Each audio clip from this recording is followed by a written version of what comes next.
حسن و جمال کا عالم یہ تھا. اللہ اکبر. اور نسب کتنا اعلیٰ, جس کا نانا رسول, جس کی نانی ام المومنین خدیجۃ الکبریٰ, جس کے بابا علی مرتضیٰ, جس کی امی سیدہ فاطمہ زہرا, نسب اتنا اعلیٰ تھا. اللہ اکبر. وہ امام علی مقام, علم بے مثال, حسن بے مثال, نسب بے مثال, خاندان بے مثال, تقوی بے مثال, طہارت بے مثال, خون بے مثال, سب کچھ بے مثال. ارے ان کا گھر بھی اتنا بے مثال تھا کہ اس گھر میں سید الملائکہ جبریل امین بھی اجازت کے بغیر داخل نہیں ہوتے تھے. ان کے گھر میں بے اجازت جبرائیل آتے نہیں. قدر والے جانتے ہیں قدر شان اہل بیت. اتنا اعلیٰ گھر. ان کی امی اتنی مقدس تھی کہ جس کے سر کے دوپٹے کو کبھی چاند و سورج نے نہیں دیکھا. میرے امام کہتے ہیں جس کا آنچل نہ دیکھا مہو مہر نے اس ردائے نظامت پہ لاکھوں سلام. لیکن امام نے اختلاف کیا یزید سے. یزید پلید, بدترین انسان. جتنی گندگیوں کے نام میں لے لوں ساری گندگیاں کم ہوتی ہے, یزید زیادہ گندا ہے. ٹھیک, اتنا پلید ہے یزید. یزید کو کسی نے اچھا نہیں کہا. علماء اہل حدیث انہوں نے بھی اچھا نہیں کہا. ان کی اکثریت. وحید الزمان اپنی کتاب ہدیۃ المہدی کے اندر یزید کے بارے میں کہتے ہیں, وہ تو لکھتے ہیں کہ یزید تو ایسا تھا کہ اس نے کہا تھا معاذ اللہ ثم معاذ اللہ کہ بنو ہاشم پر کوئی وحی نازل نہیں ہوئی. ان لوگوں نے تو حکومت اور سلطنت کے لیے ڈرامہ رچا تھا. وحی یعنی کہ یہ تو علماء اہل حدیث کا اسٹیٹمنٹ یہ ہے یزید کے بارے میں. نئے لوگ اگرچہ بگڑے کچھ کریں, حالات کے تحت سمجھوتا کریں, الگ بات ہے. وحید الزمان کی کتاب ہدیۃ المہدی موجود ہے, آپ اس میں دیکھ سکتے ہیں. اسی طریقے سے آپ علماء دیوبند کی کتاب اٹھا کر دیکھیں. قاری طیب انہوں نے اپنی کتاب میں شہید کربلا کے اندر جگہ جگہ یزید کی مذمت کی. مولانا حسین تانڈوی جن کو حسین احمد مدنی کہتے ہیں, انہوں نے یزید کے خلاف لکھا. یعنی کہ آپ دیکھتے چلے جائیں ایک سلسلہ ہے, کوئی یزید کو اچھا نہیں کہتا. حتیٰ کہ سکھ مذہب کے لوگ بھی, ان کے اپنے مذہبی جو پیشوائے, انہوں نے بھی یزید کی مذمت کی. حتیٰ کہ جو ہے وہ گرو نانک جیسے لوگوں نے اللہ اکبر یہ یزید کے متعلق جو ہے وہ انتہائی وہ اس کا گھنونا کردار پیش کیا. اسی طریقے سے ہندو مذہب کے جو پڑھے لکھے لوگ گزرے ہیں, انہوں نے یزید کی مخالفت. یزید کو کسی نے اچھا نہیں کہا. امیر المومنین حضرت عمر ابن عبدالعزیز کے دربار میں جس کا خاندانی رشتہ تھا یزید سے تعلق تھا, ان کے عمر ابن عبدالعزیز کے دربار میں یزید کو امیر المومنین کہا. تو عمر ابن عبدالعزیز نے کوڑے لگوائے امیر المومنین کہنے والے. آپ غور فرمائیں, اتنا گندا تھا یزید. لیکن اختلاف کیا تھا؟ اختلاف یہ تھا کہ یزید کھلے عام شراب پیتا تھا اور شراب کو عام کرتا تھا. اس کے دربار میں شراب ایک دم علی اعلان پی جاتی تھی اور شراب کو عام کیا جا رہا تھا. اس چیز کو امام علی مقام نے محسوس کیا. ابن کثیر نے لکھا ہے کہ یزید نے سفر حج میں بھی شراب پی. یعنی آپ کے یہ جو گاؤں آپ کا ہے, اگر یہاں کوئی شرابی آدمی ہو, اللہ نہ کرے, مگر وہ جب اللہ اس کو حج کی توفیق دے تو کم از کم جتنے دن وہ حج کے سفر میں ہوگا تو کم سے کم وہ شراب تو نہیں پیے گا. آپ حج کے سفر کی بات کرتے ہیں, لوگ اجمیر شریف جاتے ہیں تو بگڑے ہوئے کام نہیں کرتے, غریب نواز کے احترام اور تعظیم میں. لیکن یزید اتنا پلید, اتنا گندا, اتنا نکما, اس قدر نیچ حرکت کا انسان تھا کہ اس نے سفر حج میں بھی مدینہ منورہ میں شراب پی. اب آپ دیکھیں امام علی مقام علی جدی والی سلام اس کی بدکاریوں کو, بد کرداریوں کو محسوس کر رہے تھے. امام نے جو اس کے ہاتھ پر بیعت نہیں کی اور اس سے اختلاف کیا, نفرت کی, وجہ یہ تھی کہ اگر امام اس کے ہاتھ پہ بیعت کر لیتے تو کل اٹھ کر کے کوئی شراب کے خلاف تقریر کر ہی نہیں سکتا تھا، شراب کے خلاف، نشے کے خلاف کوئی بات کر ہی نہیں سکتا تھا۔ کیوں؟ اگر کوئی کرنے جاتا تو لوگ کیا کہتے؟ تو بڑا ہے کہ امام حسین بڑے۔ جب ایک شرابی کے ہاتھ پہ امام حسین نے بیعت کر لی تو پھر تو کون ہوتا ہے اس کے خلاف بات کرنے والا؟ لیکن میرے امام کی غیرت دیکھو، علی اکبر جیسا بیٹا دیا، ہم شبیہ پیغمبر علی اکبر جیسا بیٹا دیا، لیکن آپ نے یزید کے ہاتھ میں اپنا ہاتھ نہیں دیا۔ آپ نے علی اصغر جیسا 6 مہینے کا شہزادہ دیا، لیکن یزید کے ہاتھ میں اپنا ہاتھ نہیں دیا۔ آپ نے قاسم جیسا 19 سال کا جوان قربان کیا، لیکن یزید کے ہاتھ میں اپنا ہاتھ نہیں دیا۔ اب مجھے بتاؤ اے میری قوم کے جوانوں، یزید شراب پی رہا ہے اور شراب کو عام کر رہا ہے، شراب کے ماحول کو عام کر رہا ہے، نشے کو عام کر رہا ہے۔ امام علی مقام اس سے جنگ کر کے بتا رہے ہیں کہ میری جنگ جو ہے ذات یزید سے نہیں، ذات یزید سے تو بعد میں ہے، پہلے کردار یزید سے، یزید کی ذات سے جنگ بعد میں، پہلے کردار یزید سے جنگ ہے۔ اور اب امام ہمیں سمجھا رہے ہیں اب جس کا بھی یہ کردار ہوگا اس سے میری کبھی صلح نہیں ہو سکتی، اس سے بھی میری جنگ ہے۔ اب پتہ چلا کہ اگر کسی کے ہاتھ میں شراب کی بوتل ہے، کسی کے ہاتھ میں نشے کی گولیاں ہیں، کسی کے ہاتھ میں گانجا چرس ہے، کسی کے ہاتھ میں نشہ کرنے والی ادویات ہے، تو امام علی مقام کا وہ چاہے جتنا نام لے، حسین پاک جیسے یزید سے جنگ کر رہے تھے ویسی امام حسین آج ان شرابیوں سے، نشہ کرنے والوں سے بھی جنگ کر رہے ہیں۔ اب لوگ کہتے ہیں مولانا کیا ہو گیا آج؟ مسلمان بہت بے چین ہے، مسلمان بہت پریشان ہے، مسلمان بہت تکلیف میں ہے، مسلمان بہت بلاؤں میں ہے، مسلمانوں کو مارا جا رہا ہے، مسلمانوں کو پیٹا جا رہا ہے، مسلمانوں کو تباہ کیا جا رہا ہے، مسلمانوں کو برباد کیا جا رہا ہے۔ ذرا توجہ کرنا، میں بہت اہم جملہ کہنے جا رہا ہوں، اگر غلطی کروں گا تو میرے علماء میری اصلاح کریں گے۔ آپ کیا کہہ رہے ہیں؟ مسلمانوں کو تباہ کیا جا رہا ہے، مسلمانوں کو برباد کیا جا رہا ہے۔ میں کہتا ہوں تلوار کسی کی بھی نظر آ رہی ہے، وہ اس کی تلوار نہیں ہے، اصل میں مار تم پر امام حسین کی ہے۔ تلوار کسی کی بھی نظر آ رہی ہے لیکن مار امام حسین کی ہے۔ کیوں؟ اس لیے کہ حسین نے بتا دیا کہ جس قوم کے اندر نشہ ہوگا اس سے میری جنگ ہوگی۔ اب امام حسین کے مقابلے میں تم کھڑے ہو گئے، اس لیے اللہ تمہیں تباہ کر رہا ہے، تمہیں برباد کر رہا ہے۔ آپ کیا سمجھ رہے ہو؟ امام علی مقام کوئی چھوٹی موٹی ہستی نہیں۔ اللہ اکبر، مجھے بتاؤ مسلمانوں کے محلے میں جتنی نشے کی چیزیں بکتی ہے کیا اوروں کے محلے میں بکتی ہے؟ جتنا نشہ مسلمانوں کے علاقوں میں کیا جاتا ہے کیا اوروں کے علاقوں میں کیا جاتا ہے؟ آپ سے پوچھنا چاہتا ہوں، اس قدر نشے میں ڈوبنے والی قوم 15ویں صدی کے اندر اگر کوئی ہے وہ قوم مسلم ہے۔ اللہ اکبر، 16 سال کے، 17 سال کے لڑکے اور لڑکیاں باضابطہ طور پر نشے کی طرف جا رہے ہیں، کالج چھوڑ کر، یونیورسٹی چھوڑ کر، تعلیم چھوڑ کر نشے کی طرف۔ کس مسلمان کو نہیں پتا اللہ کے رسول مصطفیٰ کریم رؤوف الرحیم صلی اللہ علیہ وسلم نے فرمایا جس نے نشہ کیا اس نے محمد پر نازل ہونے والی کتاب کا گویا کہ انکار کیا۔ اللہ اکبر، اللہ اٹھا کر حدیث رسول دیکھو، اللہ کے رسول علیہ السلام فرماتے ہیں نشہ کرنے والے جب قیامت کے دن اٹھ کر کے اللہ کی بارگاہ میں آئیں گے، نشہ کرنے والے، کاش میری یہ آواز، یہ میری گنہگار آواز، یہ میری بے اثر آواز، کاش اللہ اس میں اثر پیدا کر کے کسی نشہ کرنے والے جوان تک پہنچا دے کہ اللہ کے رسول علیہ السلام فرماتے ہیں نشہ کرنے والا جب قیامت کے دن اللہ کی عدالت میں اٹھ کر کے آئے گا تو اس کا چہرہ سور کی طرح خنزیر کی طرح ہوگا اور اس کی آنکھوں سے خون ٹپک رہا ہوگا، اس کی آنکھوں سے خون بہ رہا ہوگا اور وہ اپنی منہ سے الٹی کر رہا ہوگا تو وہ الٹی پاخانے کی الٹی ہوگی، یعنی اس کے منہ سے غلاظت پاخانہ نکل رہا ہوگا۔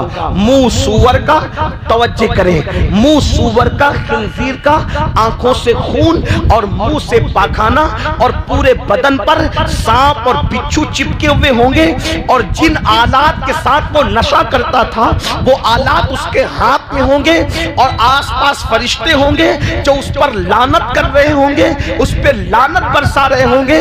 اس ذلت و رسوائی کے ساتھ اللہ اکبر نشہ کرنے والا قیامت کے دن اللہ کی عدالت میں آئے گا۔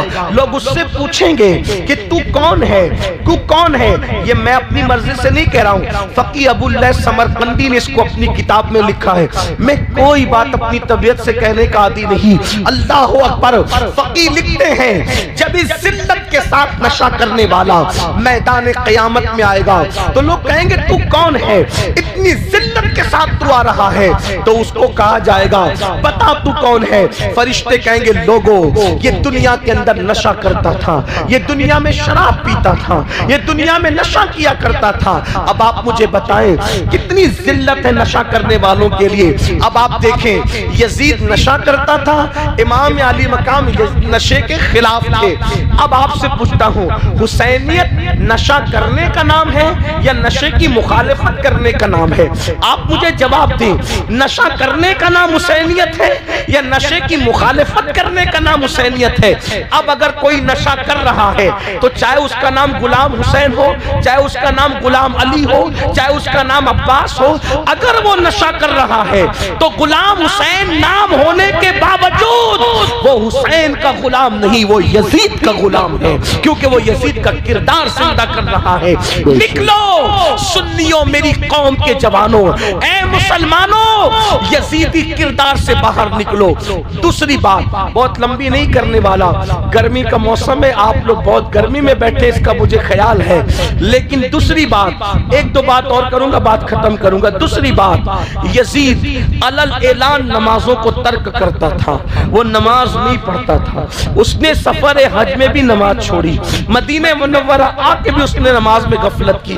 امام کے سامنے اس کا یہ کردار موجود تھا، یہ کیریکٹر موجود تھا۔ آپ سے پوچھنا چاہتا ہوں، لوگ اس پر ہنستے ہیں، ہم لوگ کا مذاق اڑاتے ہیں، ابھی تک یہ لوگ نماز روزے میں ہی ڈوبے ہوئے، ابھی تک یہ لوگ نماز روزے کی بات کریں، دنیا کہاں پہنچ گئی؟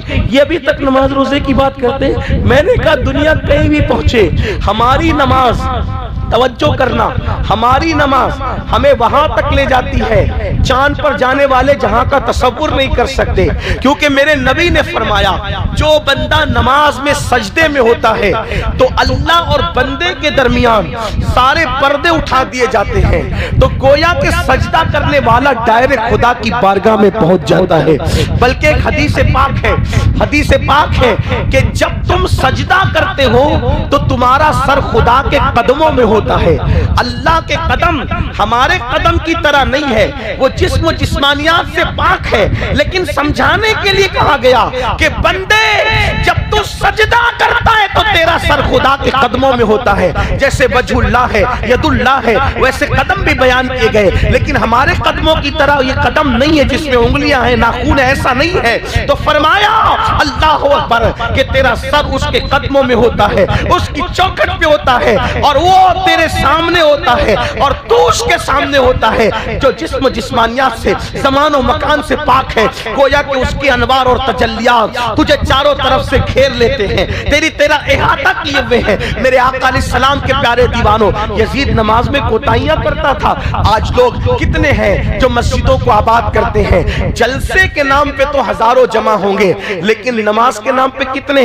مسجدوں کے اندر دھول ہے، اچانک چلے جاؤ مسجدوں میں چٹائیوں پہ دھول ہے، چٹائیوں پہ گرد و غبار ہے، لوگ نماز میں بالکل دھڑلے کے ساتھ نماز چھوڑ رہے ہیں۔ سن لو، پورے قرآن میں 700 مرتبہ مرتبہ میرے اللہ نے نماز کا حکم دیا ہے۔ اور یاد رکھنا، آپ اپنے آپ کو رضوی کہہ لو، اشرفی کہہ لو، برکاتی کہہ لو، صابری کہہ لو، مداری کہہ لو، کاملی کہہ لو، ابو لولائی کہہ لو، جنتی کہہ لو، حسینی کہہ لو، محمدی کہہ لو، کچھ بھی کہہ لو، ان ذمہ دار علماء کی موجودگی میں کہتا ہوں، نماز چھوڑ کر تم اللہ کی عدالت میں اپنے آپ کو سچا مومن ثابت نہیں کر سکتے۔ بے شک بے شک بے شک، حق حق سبحان اللہ۔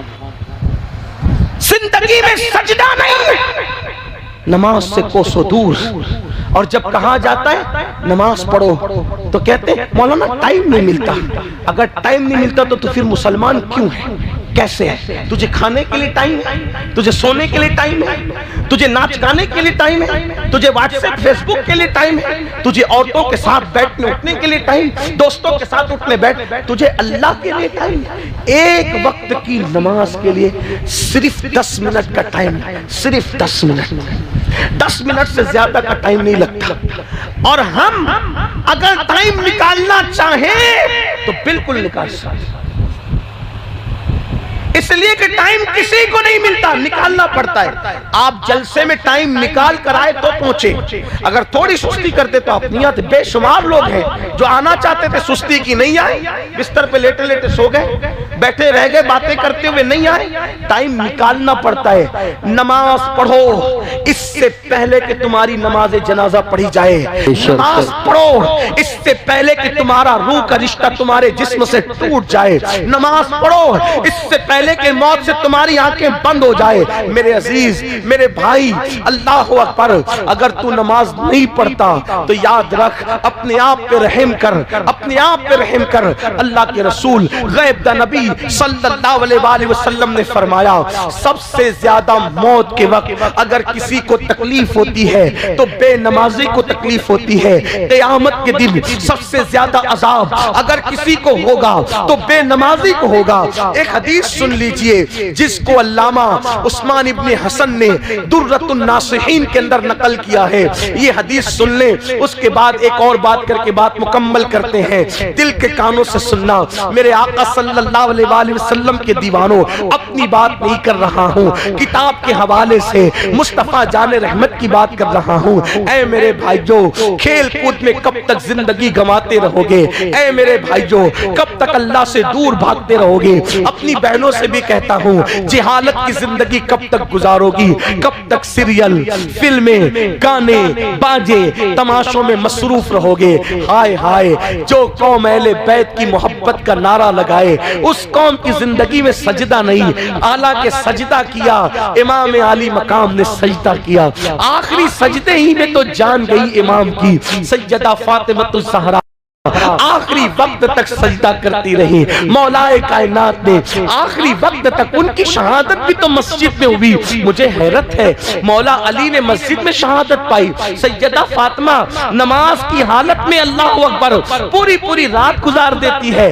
امام حسین نماز کی حالت میں شہادت پائے۔ میری قوم کو کیا ہو گیا؟ یہ قوم نماز کی طرف نہیں آتی، اس قوم کو نماز کی توفیق نہیں ہوتی۔ میرے بھائیو، ہم اللہ کا عذاب برداشت نہیں کر سکتے، کتنی بھی طاقت ہو، کتنی بھی قوت ہو، خدا کا عذاب برداشت نہ کر سکو گے۔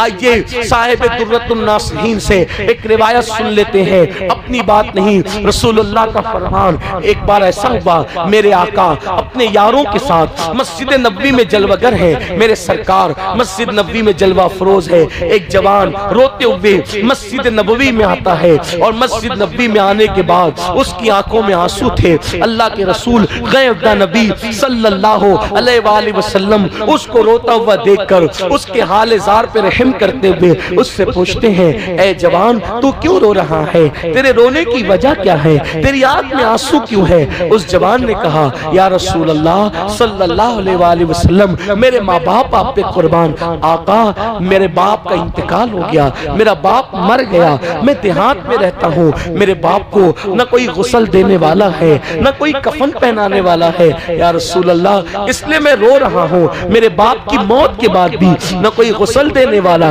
نہ کوئی کفن پہنانے والا۔ اللہ کے رسول غیب دا نبی مصطفیٰ جان رحمت صلی اللہ علیہ وآلہ وسلم نے سیدنا صدیق اکبر اور فاروق اعظم سے فرمایا تم دونوں جاؤ اور جا کر کے اس کے باپ کو غسل دو اور اس کے باپ کو کفن پہناؤ۔ اللہ اکبر۔ جب میرے آقا کے دونوں یار صدیق و فاروق تشریف لے گئے اس کو نہلانے کے لیے، جیسے اس کے منہ سے چادر ہٹائی، اس کے منہ سے کپڑا ہٹایا، کیا دیکھا؟ اس کا منہ کالے سور کی طرح تھا، اس کا منہ کالے خنزیر کی طرح تھا، یعنی اس کا منہ انسانوں کی طرح نہیں تھا بلکہ کالے سور کی طرح، کالے خنزیر کی طرح۔ یہ بات میری نہیں ہے میرے بھائی، صاحب درۃ الناصحین اس کے ذمہ دار ہے، یہ مصطفیٰ جان رحمت کا فرمان ہے۔ جس کے کہنے پہ خدا کو ایک مانا ہے، جس کے کہنے پہ قرآن کو اللہ کی کتاب مانی ہے، اس رسول کا فرمان سن کر کے لرز جاؤ، اپنے آپ کو تباہ نہ کرو۔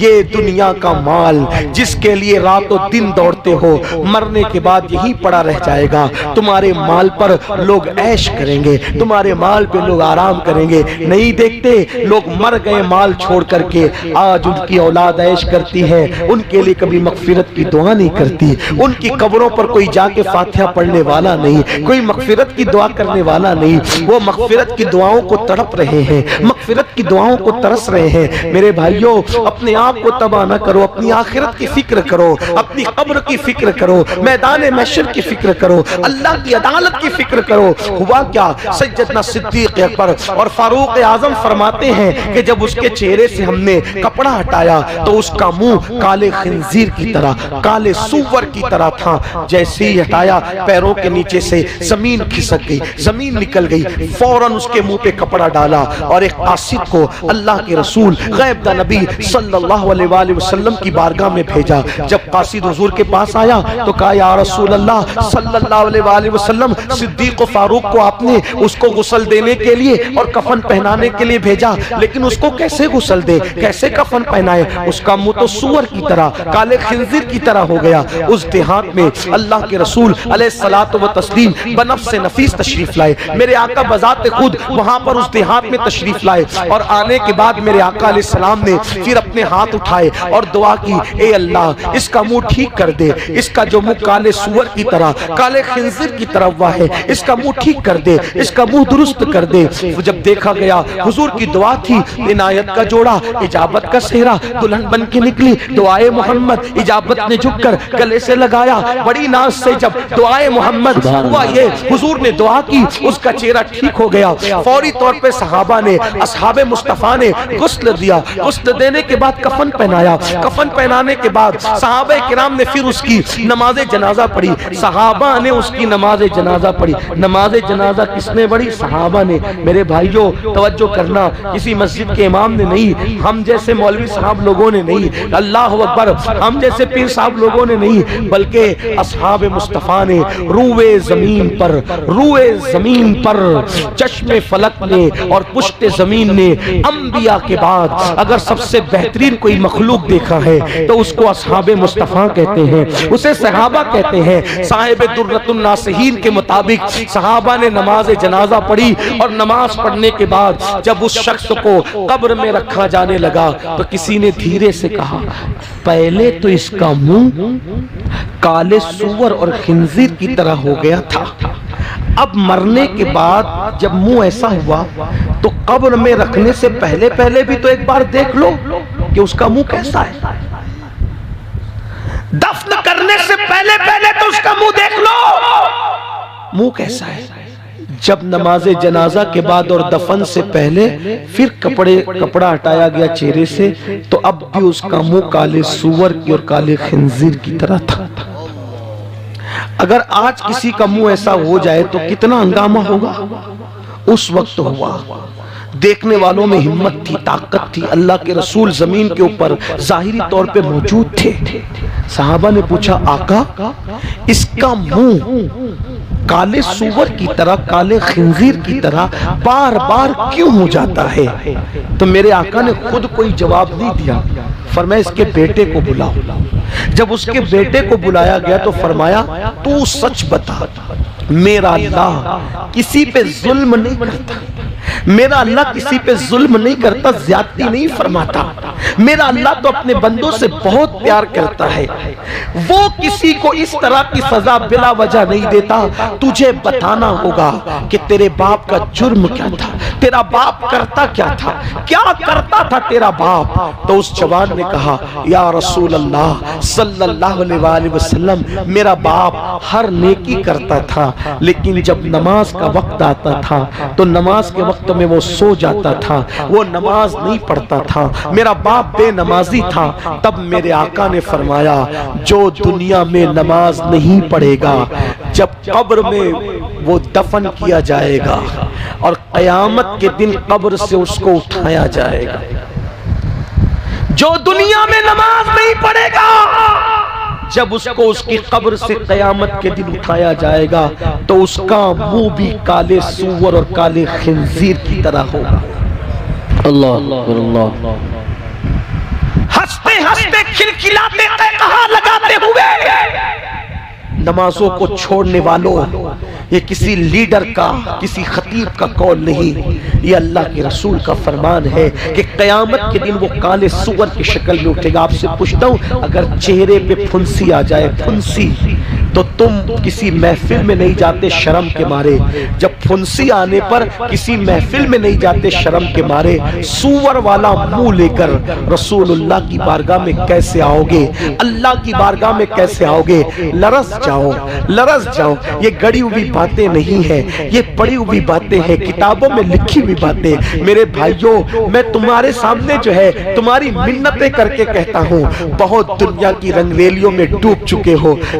نکلو، دنیا میں آوارگی کرنے نہیں آئے تھے، دنیا میں پاپ کرنے نہیں آئے تھے، دنیا میں عیاشی کرنے نہیں آئے تھے. مسلمانوں، ہم دنیا میں آئے، قرآن کہتا ہے الذی خلق الموت والحیات لیبلوکم ایکم احسن عملا، کہ ہم نے زندگی اور موت کو اس لیے پیدا کیا تاکہ ہم تمہارا امتحان لے، تمہیں آزمائے کہ کون تھوڑی سی زندگی پا کے اچھا عمل کرتا ہے. دیکھ لو یزید کی زندگی اور دیکھ لو امام حسین کی زندگی. یزید نے نمازیں چھوڑی، یزید نے شراب عام کیا، یزید نے عورتوں پہ پاپ کی نظریں ڈالی. وہ بادشاہ تھا، اللہ نے اس کو دولت دی، اس نے عیاشی کی، پاپ کی، آوارگی کی. آج اس کی قبر کا نشان موجود نہیں ہے.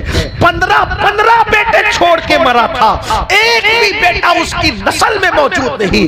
میرے حسین نے اللہ کے دین پر اپنا سب کچھ لٹا دیا، بھوکے پیاسے رہے مگر نماز نہیں چھوڑی، عبادت نہیں چھوڑی.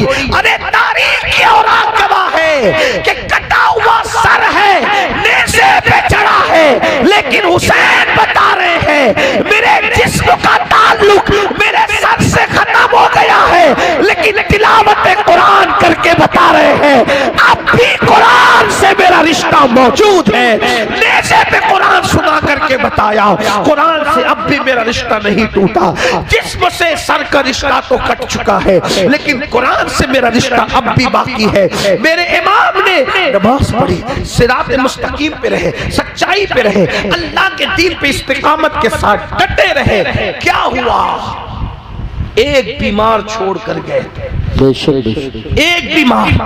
آج مسلمانوں کی کوئی بستی ایسی نہیں ہے جہاں امام حسین کی اولاد نہ رہتے.